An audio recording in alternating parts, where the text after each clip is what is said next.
সালামু আলাইকুম। পরিচয় করিয়ে দিচ্ছি আমার সন্তান, আমার তৃতীয় সন্তান, আমার ছেলে ফারিজ বিন নাইমের সাথে। তবে আজকের ভিডিওটা খুবই গুরুত্বপূর্ণ। এরকম ছোট বাচ্চা যাদের আছে, ভিডিওটা 100% শেয়ার করবেন। আপনার আশেপাশে যে বসবাস করছে, আপনি কি তাকে চিনেন? আপনি কি তাকে জানেন? দেখতে পাগলের মতন, কিন্তু একে একে 6টি খুন করেছে। ভিডিওটা সর্বোচ্চ শেয়ারের অনুরোধ জানাচ্ছি। এই টাইপের মানুষ যদি আপনার আশেপাশে দেখেন, এলাকায়ও 999 নাম্বারে ফোন করে পুলিশকে তথ্য দিবেন। গেল কয়েকদিন যাবৎ সাভারে একজন ব্যক্তি এলোমেলো ঘুরত।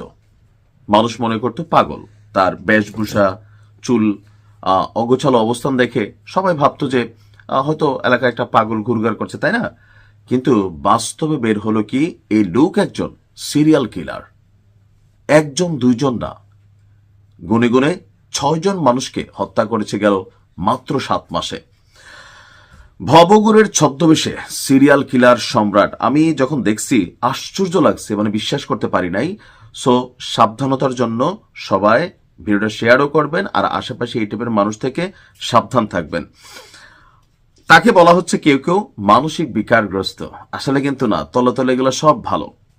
অনেকটা মানসিক রোগীর মতন আচরণ করলেও খুব ঠান্ডা মাথায় এক বৃদ্ধা নারী, তারপর হচ্ছে এক কিশোরী, তারপর হচ্ছে এক বাচ্চা সহ 6 জনকে খুন করেছে মশিউর রহমান ওরফে সম্রাট।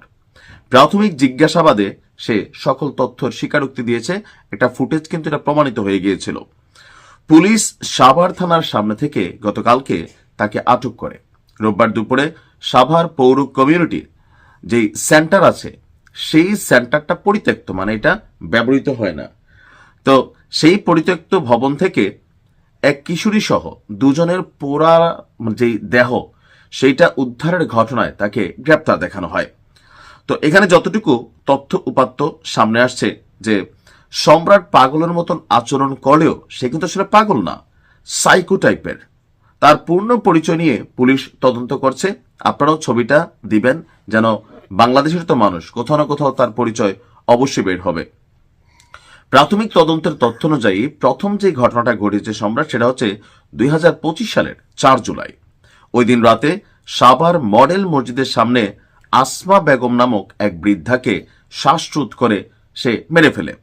পরবর্তীতে ওই বছর 29 আগস্ট সাভার পৌর কমিউনিটি সেন্টারের পরিত্যক্ত ভবনের ভেতর এক যুবককে শেষ করে শরীরটাকে সে জ্বালায় দেয়। এর প্রায় 1 মাস পর 11 অক্টোবর আরও একটি নারীর দেহ উদ্ধার হয় কমিউনিটি সেন্টারের ভেতর থেকে। তাকেও শেষ করে দিয়েছিল সম্রাট। গত বছর 19 ডিসেম্বর ওই কমিউনিটি সেন্টারের ভেতর আরও এক যুবকের দেহ পাওয়া যায়। সর্বশেষ গত শনিবার রাতে এক কিশোরী সহ 2 জনকে শেষ করে তাদের শরীরটাকে সে ভস্ম করে দেয়। বলা হয়েছে সম্রাট 1.5 বছরের বেশি সময় ধরে এই থানার আশেপাশে ঘোরাফেরা করত। এক একদিন এক এক রকম পোশাক পরত, কথাবার্তা অনেকটা অগোছালো। এই কারণে সবাই তাকে পাগল মনে করত। আসলে কিন্তু সে পাগল না। পুলিশ সুপার বলছেন যে রিমান্ড মঞ্জুর হলে থানায় এনে সম্রাটকে জিজ্ঞাসাবাদ করা হবে। কেন? তবে আমার মনে হয় যে আসলে কেন, সে কি কারো উদ্দেশ্য প্রণোদিতভাবে এই ঘটনাগুলো করছে, নাকি অন্য কোনো কারণে করছে, টাকার বিনিময়ে, না সাইকো, আসলে এটা জানা দরকার। তবে সাবধান থাকা দরকার, কারণ বাংলাদেশে অপরিচিত মানুষকে আপনি দেখলে আপনার কাছে মনে হবে পাগল, একবেলা ভাত খাওয়াই বা একটু খাবার দেই, একা, আপনি পুরুষ মানুষই, এই ভাই খাইছু কিনা, থাকে না, আমরা এখন মানবিক কর্মকাণ্ড অনেকেই করি।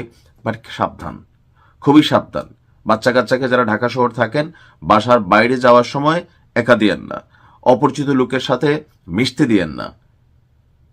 আমার মনে হয় এই সম্রাটের বিচার দ্রুততার সহিত করা উচিত, তবে ইনভেস্টিগেশন শেষে। ভালো থাকুন। আসসালামু আলাইকুম।